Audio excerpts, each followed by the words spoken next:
many of us are still born with nothing. And the way capitalism works, I know capitalism really well. That's my background. I know finance and capitalism and all that really well. Capitalism is kind of capitalism in its purest form becomes a type of slavery. If you go into capital, if you go into capitalism, into a capitalist system, and you don't have any capital, you will be a slave for those who own the capital. You have to make yourself into capital. It's like if I send my daughter out into the world, this is why I tell you guys all the time about making sure your kids understand how to build wealth and how to save and how to invest. If you send your daughter out into the world with no resources, no money, and nowhere to go, then she becomes a prime target for the biggest pimp on the block. Right? That's who the pimps look for. The pimps don't look for the women with high self-esteem, strong father figures, and plenty of resources and education. They don't look for those women. They look for that poor girl who doesn't have a nickel in her pocket, who doesn't know where her next meal's coming from, right? Who's zapped of her self-esteem, who doesn't really understand what's going on, right? That's who they come along and they say, hey, I want to empower you, which really ultimately translates into I want to exploit you for my own personal gain. So capitalism is the biggest pimp that there ever was. American capitalism is a pimp and hoe type system. And in order for you to protect yourself and protect your children, you must make sure they have resources. Remember this: freedom without resources is basically slavery. So after slavery, because you had slaves that were thrown out into the system with no knowledge of how the system works, no resources, nowhere to go, no ability to read and write or anything like that. All they really had was maybe family, which I told you guys, family is a huge resource. People that have family tend to be stronger than people who don't have family, right? They were just stuck. So a lot of them went back to the plantation. They said, I don't have anywhere to go. I don't. All I know is working on Massa's plantation. So they went back to the plantation, and a lot of you to this day are stuck on the corporate plantation. The plant it's just a plantation by another name. And maybe you're stuck because your student loans are too high and you can't figure out how to pay them. Maybe you're stuck because nobody ever taught you how to start a business, so you don't know how to go out here and make money at a high enough level to liberate yourself. Maybe you're stuck because you've never were exposed to any other options or possibilities. Maybe you're stuck because your self-esteem wasn't there. Nobody gave you that. Maybe you're stuck because nobody left you an inheritance, right? You do understand that there are people, some of them are black, who never have to work. There are people who are working class people who made decisions 20, 30 years ago such that their children don't have to ever work for anybody. They don't have to get up and do nothing for nobody, right? So I want your children to be those kids. I want your children to be those kids. So anyway, let me keep going. So before I move on, though, just as a practical solution, if you go to blackmoneyminute.com, I'll put that $5 a day investing plan there. It's very simple, very straightforward. Anybody can understand it. Anybody can do it. Go to blackmoneyminute.com. You can download the book, and it's very easy to implement. Implement it, stick with it, be consistent, and your child will not be stuck trying to go back to a plantation in order to feed himself. So let me keep going. All right. So that next, he says, he talks about the color consciousness of the Constitution. We're on page 14, bottom of page 14 of the book Powernomics. You can get a copy at powernomics.com if you like your own copy. He says he also clearly included ownership of slaves when the Constitution was finally ratified in 1789. However, it used broad, ambiguous, and inoffensive public relations type words such as all and everyone. Oh wait, you know what? I think let me scoot forward. My apologies. I think I missed my spot here. Citizenship and the benefits of whiteness were constitutionally denied to blacks. Ironically, like blacks, Indians were also specifically identified in the Constitution, but they were excluded from official abuse because they were categorized as free inhabitants and encouraged to assimilate into white society. When the Constitution was modified in the 1860s through the addition of the 13th, 14th, and 15th Amendments, the Black Constitution, after numerous rewrites, the final language contained ambiguous words such as all persons, any person, and everyone, although it was commonly understood that the constitutional amendments were for black ex-slaves. The initial congressional enabling language hinted that the civil rights laws bound the U.S. Congress to take care of black ex-slaves until they could take care of themselves. To this day, Congress has never abided by their own laws, and all members have sat by silently while the dominant white society has boldly undermined the economic rights awarded to black people. They allowed the majority white society to co-opt the Black Constitution and promote the myth that the United States Constitution was colorblind. The Constitution was conceived as a socioeconomic covenant for those who already have power, wealth, and nearly unlimited rights. To be a truly democratic society, this nation would have to redistribute and share some of its wealth and power with Black America. The Black Constitution was passed following the Civil War because of the efforts of a small group of radical liberal Republican congressmen who succeeded in amending the Constitution by including color-specific amendments for Blacks. I mean, how many of you even knew that there was a Black Constitution? Hey, give me a yes or no. How many did y'all even know that this thing existed? Did you learn this in school? Did they talk? No, I didn't even know. I mean, the fact that Dr. Anderson is talking about a Black Constitution is pretty heavy to me. I just want to make that point. So he says these amendments gave Blacks a minimum level of rights that certain congressmen hoped would offset some of the tyranny of the majority white society. So that now he talks about population monopolies. Now, in the beginning, remember, we talked about monopolies and kind of what it means. It means kind of having sole control over everything. And also why monopolies are very dangerous, because it creates a form of economic and political bullying.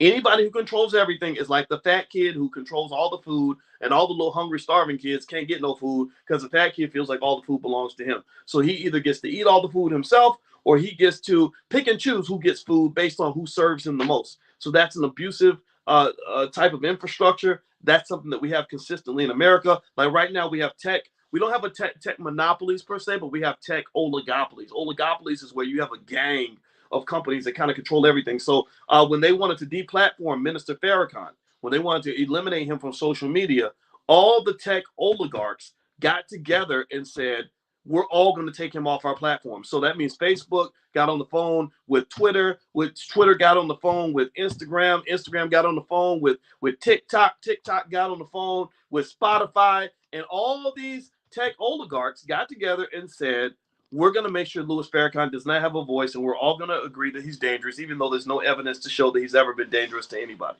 right? So monopolies and oligopolies are extremely dangerous. So he says here, one of the first acts of the U.S. Congress following the ratification of the Constitution was the enactment of this nation's first naturalization and immigration law in 1790. This is big. I need y'all to think about this when the next election comes up and they tell you that you should be pro-immigration no matter what. This law declared America to be a white nation and set a zero quota on Black immigrants except as slaves. So they said no Black people can come into the country unless you are a slave. A quota of approximately zero remained in effect until 1965, when it was increased to its current level of 0.5%. Throughout most of the nation's history, peoples of African descent have been nearly shut out of the immigration and refugee programs of the United States. That's why they'll put $1 billion aside for Ukrainian importation, but they would not put a nickel aside if Ukrainians were Black. If they were Black Ukrainians, they would not be coming into the United States. Biden would not be putting money behind it. Biden would not be supporting any of that if they were coming from a Black nation. So this is a pattern. This is a history that has existed in America for a very long time. So he said Blacks have competed in this nation's majority wins population game almost exclusively from birth rates rather than immigration. So they can import white people into the country, and you have to reproduce Black people. If it doesn't get reproduced inside the United States, then it's not gonna matter. You're not gonna be able to compete numerically, right? So let's keep going. Let's see here.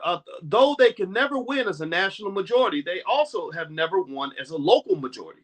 The Black civil rights movement's quest for integration ensured that Blacks would always be a minority population in white schools, businesses, jobs, communities, or entertainment centers. So what Dr. Anderson's doing is he's questioning the movement of integration. We've talked about this before, how integration wasn't everything you thought it was going to be. Integration, in the view of many people, was something that was extremely harmful to the Black community. It was extremely bad in terms of what it did and did not do for you.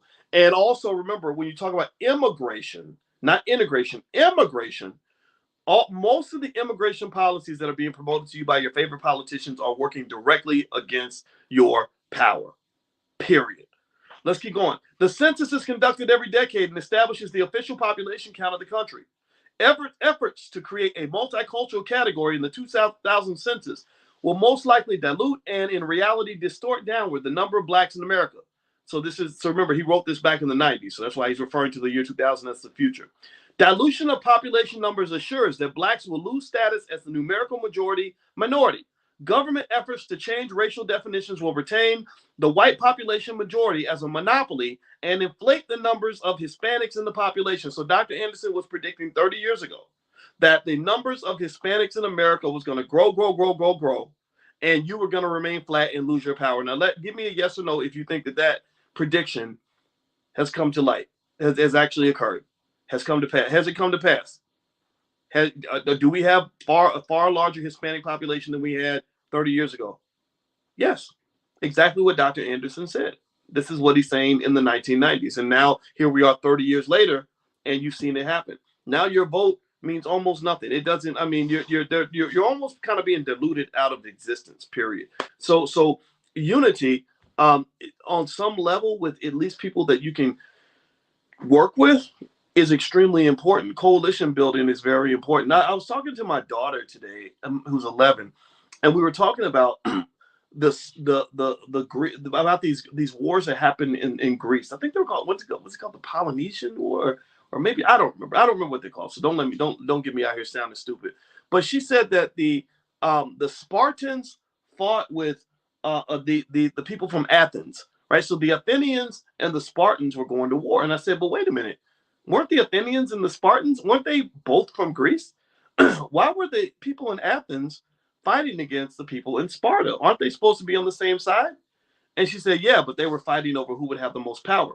Basically, the white version of fighting over who was going to be the HNIC. That's it. Except they have the HGIC, head Greek in charge, right? So the Spartans, and don't, again, I'm gonna keep researching this, but this was an important conversation. We had this conversation an hour ago.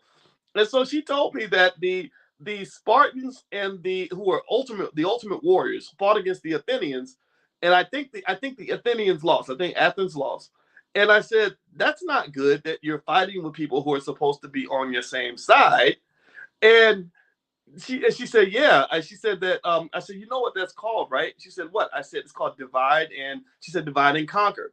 I said, yeah. I said, so, and she said, yeah, well, she said, yeah, that is what happened, because while the Spartans and the Athenians were fighting each other in Greece, the Macedonians were accumulating power so they could go kick everybody's ass, right? So the Macedonians said, while they're over there fighting, while they're over engaged in niggatry, that's the term I created to describe ridiculous, irrational, sick, triggered behavior. So they're engaging in this negatorious behavior and destroying each other. We're going to build up our power base and go take everything from everybody, right? So ultimately, when you are trained, and this was a conversation, this led to a conversation I had with my daughter. Everything has a lesson. So I said, so what are you learning here? And she said, well, I'm learning that divide and conquer is bad. I said, yeah.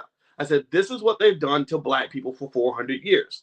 They have had light skin against dark skin, old against young, male against female, and you're fighting each other harder than you fight against your oppressor. All the while, your oppressor's sitting back like the Macedonians, accumulating power, and they come and they just conquer everybody. So I told her, I said, form your coalitions and stick to them.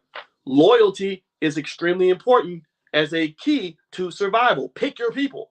I'm not saying pick every black person out here. Some black people don't like you very much. That's okay, right? But I talk to you guys. I say, okay, we're B1. We're intelligent black people. We want to build for the future. We're defining ourselves. This is who we are. This is our coalition. And I guarantee you this, you'll rarely see me. In fact, you haven't seen me. I have been attacked. I'll tell you, even when you do the social media stuff, people got stuff to say or whatever. I have been relentlessly verbally attacked by other B1 oriented people.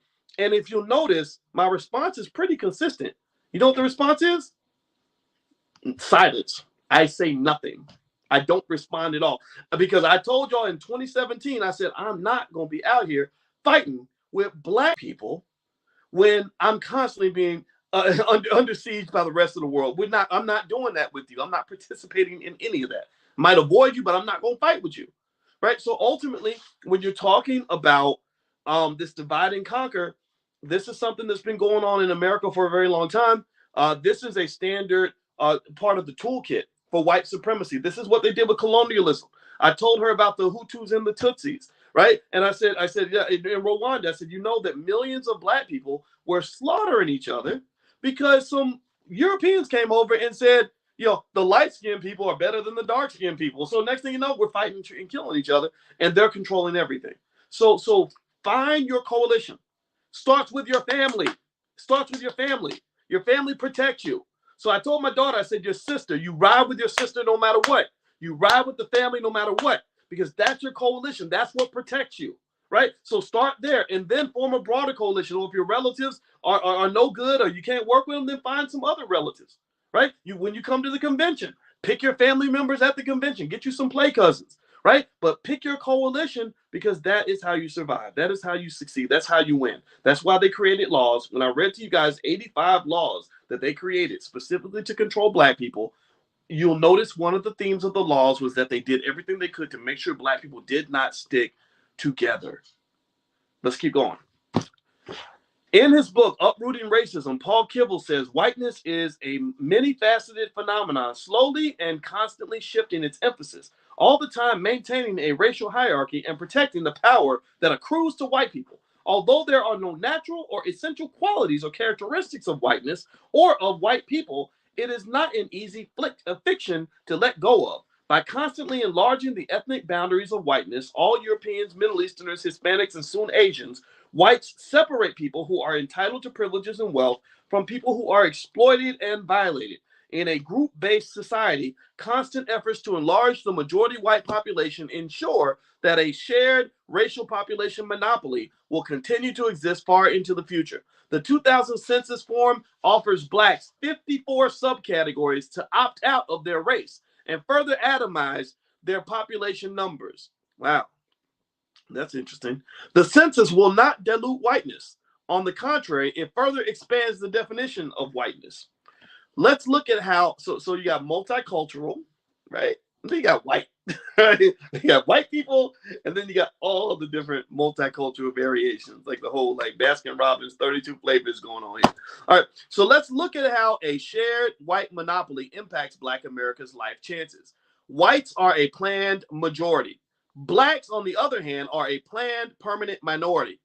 Limited by immigration policies, Blacks are only 12.4% of the general population. They are outnumbered 7-1 by a shared white majority that is 87% of the population. This means that whites can override Blacks at least 7 times, making it impossible for Blacks to, quote unquote, take over anything. Moreover, with the exception of entertainment, Blacks do not exceed 1% of ownership, control, or representation of anything positive in American society. Only thing you control is a little bit of gangster rap. And ain't nothing positive about some of that crap that's coming out of some of these artists' mouths. Seriously. I'm not talking about all of it, but my Lord Jesus, if you want to really ruin your life or choose a terrible baby daddy, then go study the lifestyles being promoted by mumble rappers. It's crazy. I talked to my cousin today, and we were joking. I said, I don't know why. I don't where. I was talking about a particular person, and I said, I don't know where she picked her baby daddy from.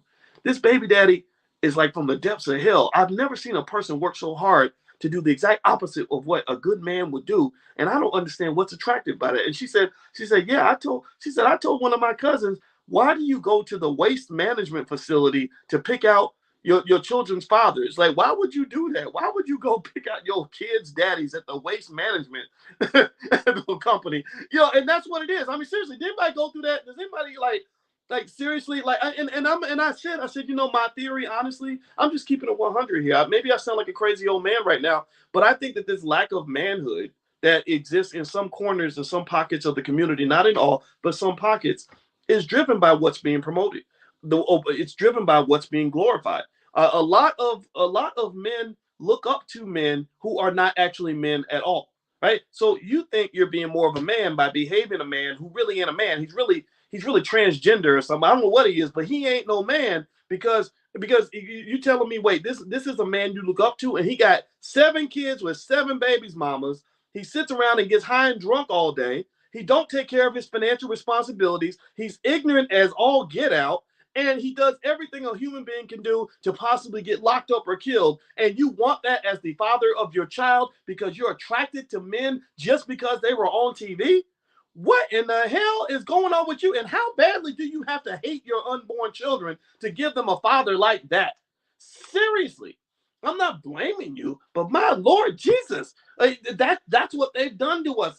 Your brains just flipped on backwards, head screwed on in the other direction. So I'm sitting there just kind of reading this, and I'm just thinking about all this in terms of just what's kind of happened with some parts of our community. So in so many ways, we're just some of this stuff don't make no sense to me. You can't win like that. When Dr. Anderson talks about inappropriate behavior, all you gotta do is look all throughout um, what's promoted on media, and you'll find it everywhere. You'll find it absolutely everywhere. And then you wonder, and then it makes sense. It makes sense that most of our kids ain't got no daddy. It makes sense that a lot of these kids don't even have a dad that's contributing to the household, or crazy things that happen in people's households because nobody ever taught them a model of manhood. All right, so let me keep going. Sorry, I get carried away. Y'all know how I am. So let's keep going. So he says that let me jump in here. All right. So blacks do not exceed 1% of ownership, control, or representation of anything positive in American society. In critical skill professions such as doctors, lawyers, architects, engineers, scientists, judges, physicists, and business owners or wealth holders or elected officials, blacks never exceed 0.5%. If every black professional was hired in public sector or private sector jobs, whites would still hold approximately 99.5% of the professional positions. If all of the 36 million black people in the entire country were employed, the educated, the uneducated, senior citizens, those in prison, children, infants, teenagers, their total numbers would never exceed 12% of the workforce. When blacks try to even marginally increase their percentage in the workforce, whites are threatened and initiate a backlash.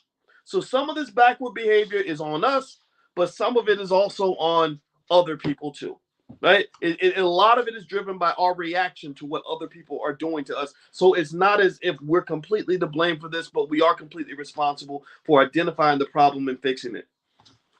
So let me keep going. All right. So he talks about wealth monopolies. We're at the bottom of page 17 in the book Powernomics. You can get a copy at powernomics.com.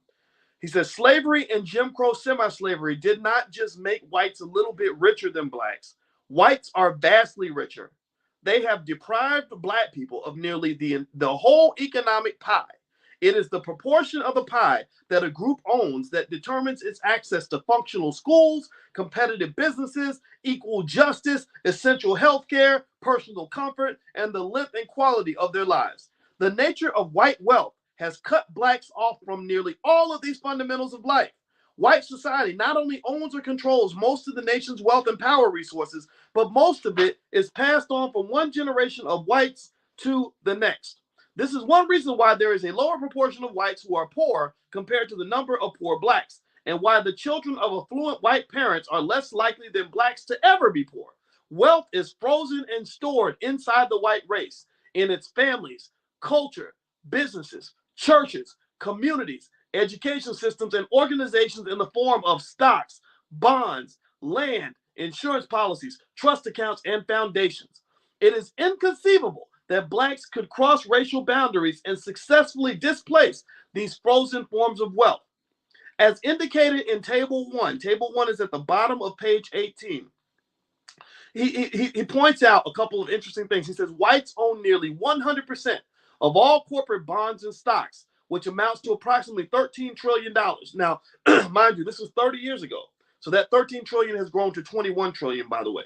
In 1986, the 256th largest company in the Fortune 500, a white corporation, had sales equal to the 16 billion total combined sales of the nation's 100 largest black-owned businesses as listed in the August 2000 edition of Black Enterprise magazine. So their 256th company had sales greater than all the top 100 businesses in America that were owned by black people combined. And this is not just true for corporations. It's also true if you look at universities. You can find a university, some raggedy, mediocre school that's like the University of Iowa, that has a bigger endowment than all the HBCUs combined, right? So anyway, it says during the 1980s, for example, The number of millionaires and billionaires also increased by 300 and 500 respectively, or sorry, 300 and 500% respectively. Although a handful of black entertainers and sports figures are included in the millionaire category, their standing is most often a result of increased income, which is not the same as increased wealth. Moreover, none of the wealthiest black entertainers and athletes appear on the Forbes list of the wealthiest 500. So even your richest black people in America can't compete with Bill Gates. Elon Musk pisses out 10 times more wealth than Oprah Winfrey will ever generate. He does that every morning. Robert Smith, he does okay, but he can't, Bezos and Musk and Gates and Buffett, they could buy Robert Smith 50 times, 100 times over if they wanted to. So ultimately, and Robert Smith is the extreme. I mean, he's really, really an outlier, right? So ultimately, a lot of the people that you look at as extremely wealthy, your Diddy's and your Kanye's and all that, first of all, most of them all get wealth from the same mechanisms. Black people tend to build a lot of that wealth from sports or entertainment. Those are two areas you're allowed to excel in because that's the space you're allowed to walk in. But then also, when you're really, the Forbes list to me, or the shiny Negroes they put on TV or on the covers of magazines, are a distraction from what is happening in the black community. Many black businesses can't even get basic bank loans from big corporations that should be willing to loan money to black-owned businesses that are doing a good job. So ultimately, when you're thinking about what's happening with black wealth, the trajectory of black wealth, I encourage you to stop paying attention to the shiny Negroes on the covers of magazines. I don't care how many albums you sold. I don't care. Everybody can't be a rapper or an NBA star. I really want you to focus on what's happening with black-owned businesses and whether black-owned businesses are getting access to the capital that they need, because studies show that black-owned businesses, those mom and pop shops that some of y'all are running, you're the ones who are most likely to actually employ black people. I know a lot of these rappers. I know a lot of these entertainers. Many of them ain't employing nobody. They don't even know how to run a business. They wouldn't even know how to create 500 jobs in the black community. But many of y'all have the credentials. Many of you have the MBAs and the master's degrees and the vast business experience and the technical skills, and you're trained in trucking and carpentry and everything else. You are the backbone of the community, not these people they put on TV. They're powder puffs in my view. None of them could really do what you guys do. So that's where you're going to see the movement in the community, is when they start allocating more capital to that group that I just talked about. All right. So by the way, just a quick reminder. Also, don't forget that if you guys came to the event we did yesterday, the event was how to build wealth in financial security without doing it by yourself. We talked about some of the memberships that we have in the Black Business School. If you still want to take a look at that presentation, we left it up for another day. You can actually go to boycewatkins.com. And at the very top, there's a link where you can actually take a look to decide if you want to be a member or join one of the level up programs we have in the Black Business School. We're kind of changing the structure a little bit, so feel free to take a look.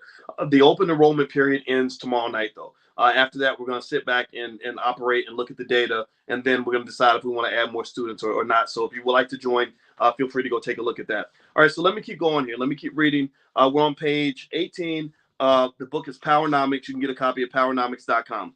He says also, obtaining wealth equality in America is a rigged game. There is no equal opportunity to gain wealth. Such opportunities typically depend on four factors. One, inborn capacity. I guess that's what you're born with, right? What you're born with in terms of, he says capacity. So I'm wondering if he's talking about intellect or if he's talking about resources you have. Cultural and educational opportunities. 3, ownership and control of resources. 4, the power of racism. He says, so in summary, this means a white person of normal talents who lives in an enriched culture with parents who can afford the best has an excellent chance to become rich and live well. Economic Darwinism tracks both parental and racial bloodlines. Structural racism enables whites to acquire wealth, while capital gains and inheritance laws ensure they will keep and control wealth. Steve Brower stated in his book, Sharing the Pie, that in 1996, Charles Darwin's of the Campbell Soup family inherited a great deal of wealth. He traded in 9 million shares of company stock and earned $740 million. Warren Buffett, a Wall Street investor, profited 10.6 billion over a period of 24 months for a total fortune of 21 billion, which by the way has grown to over 100 billion if I'm not mistaken. In comparison, nearly 50% of Black America has a net worth approaching zero because its debts negate any property or assets they can pass on to their offspring. The white economic stronghold on essential empowerment of resources is also reflected in business ownership and management, which is nearly 100% white and mostly male. So let's talk about this again. The four factors Dr. Ennis is talking about in terms of wealth. And I want us to brainstorm on how we can make sure that our children have those four things.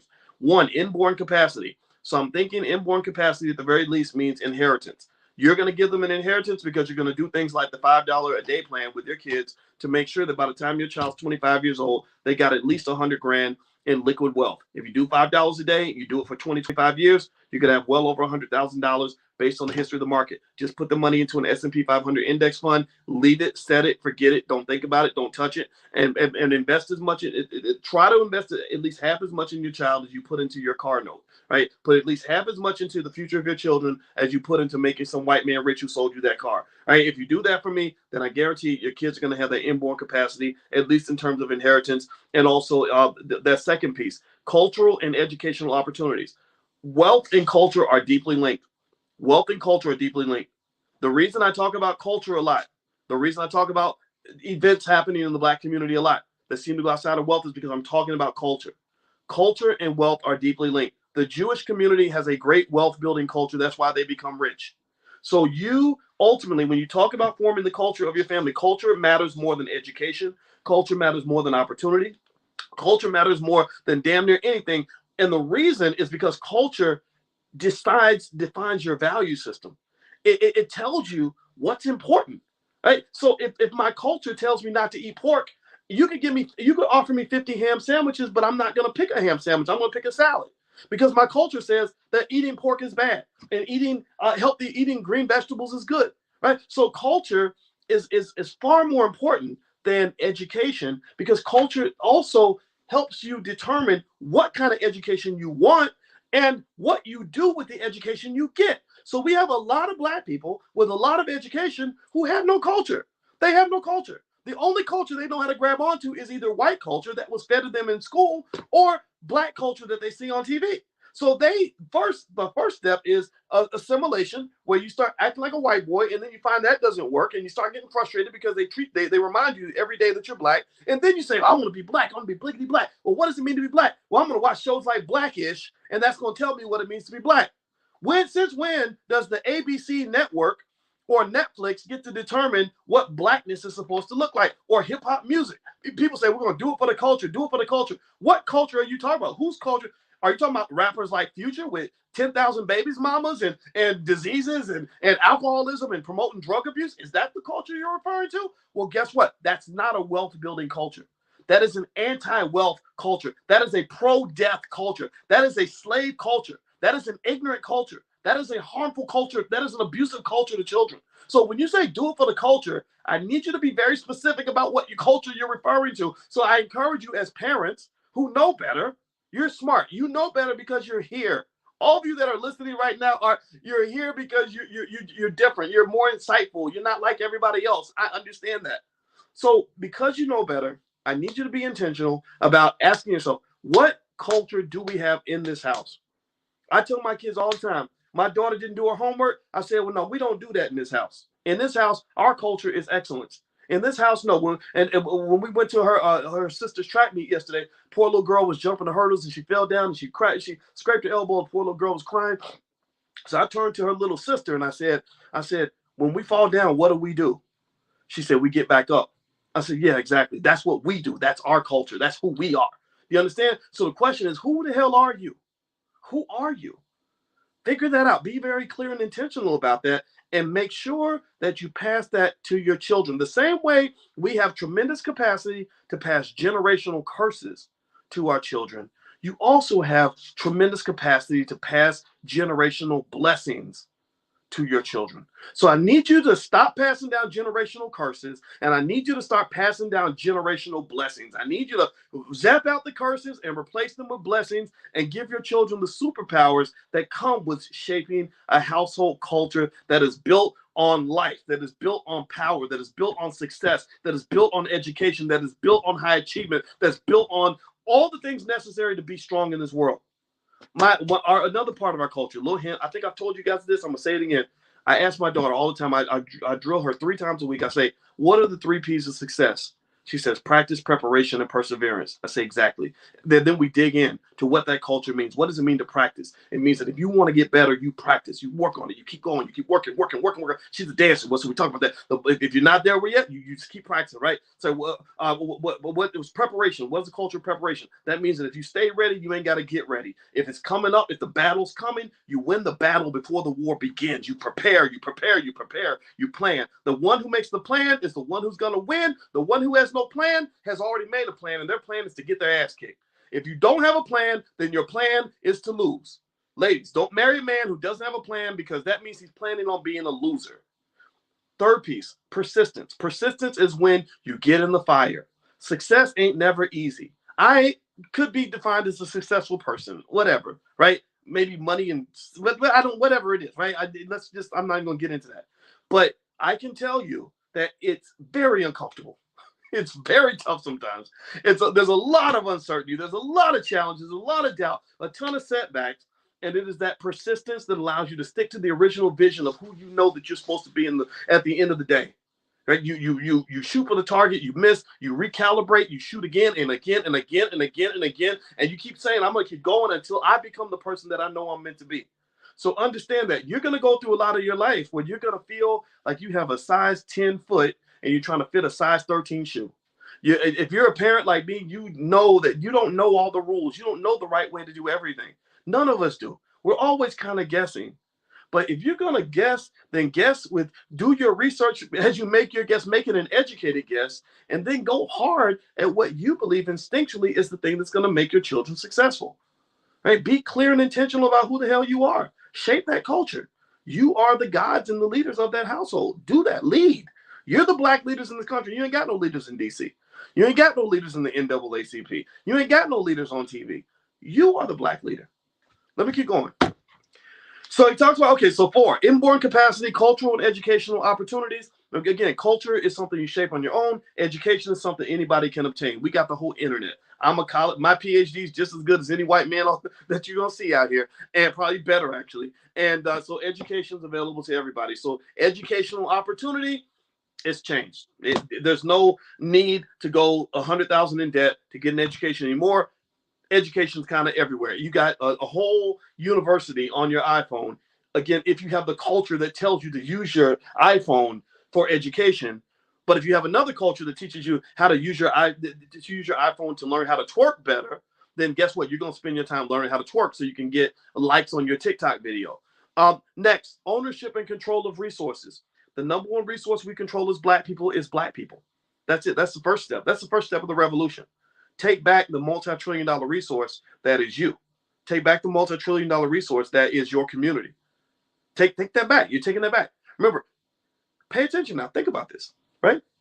A free black man or a free black woman is a wealthy black man. That is a wealthy black woman. A free black man is a wealthy black man. And let me explain why. White people got rich from what? Slavery. They got rich from controlling the very thing you have control of now.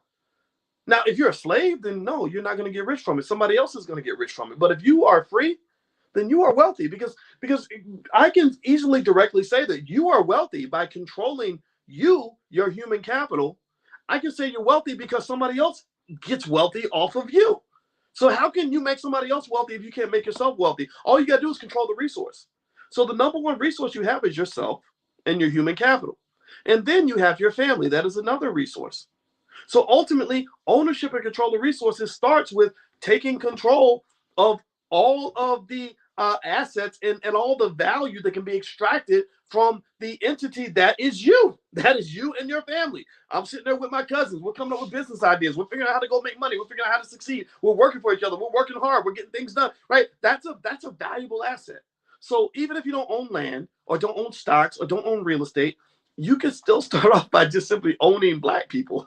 Hey, owning black people has been the easiest way on earth to make money since slavery. So start by owning black people. Own yourself. Don't you ain't gotta own nobody else, but own yourself, own your family, own your community. And then he says number 4 is the power of racism. Well, white people ain't gonna stop being white. That's and really racism. Racism is, as Dr. Anderson defines it, it is a system that sets up a structure in which white people are elevated over black people. People of one race are given preferential treatment to another. So let's think about that for a minute. The interesting thing about racism is it's never going to go away.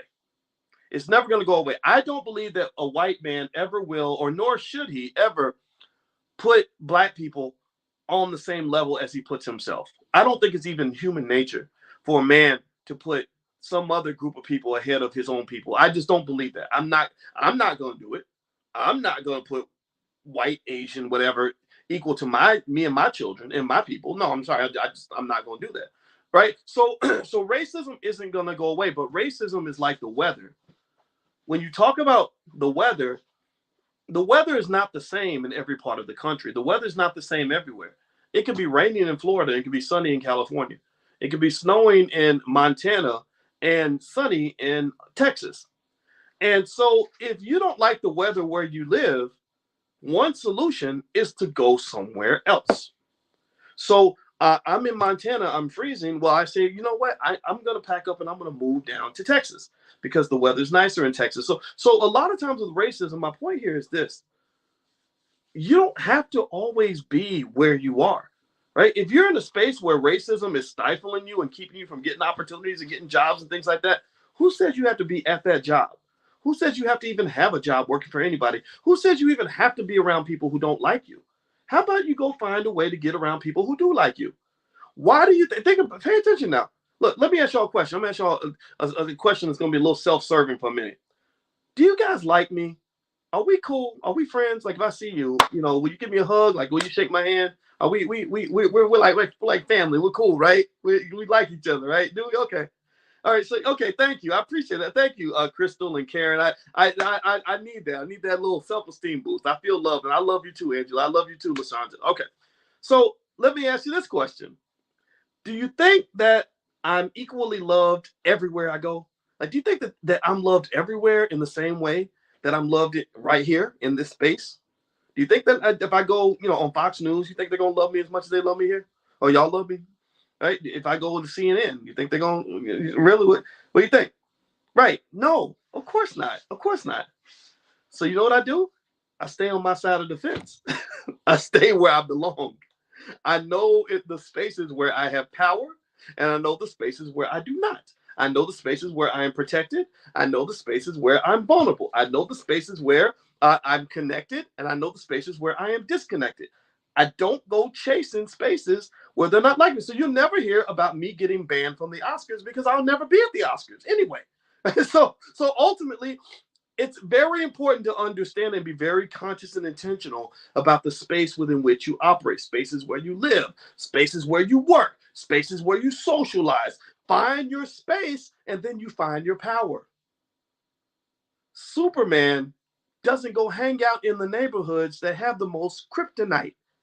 He's not going to go and find out where the kryptonite's at and say, where can I be? I want to be where the kryptonite is so I can feel weak and powerless. No, he stays away from the kryptonite so he can leap tall buildings in a single bound, right? And he can find his superpower. A lot of you lose your superpower because you're hanging out around the kryptonite. You're going into spaces where people don't understand you. I get it. I did when I was at Syracuse University. They didn't understand me. I come in with brilliant ideas and say, hey, why don't we do this? Can I do this research project? And they'd be like, why would we do that? That's black people. We don't care about black people, right? So I was basically Superman in a space where I was surrounded by kryptonite. So be thoughtful about where the kryptonite is and where your superpower lives. Go find your superpower. Everybody has one. You just got to know how to look for it. Right? So we can talk more about that later. We'll talk more about that in a future date. So I'm gonna actually stop here. I'm gonna stop here. We have consumed a lot of thought-provoking information. We're on page 19. The book is Powernomics. You can get a copy at powernomics.com.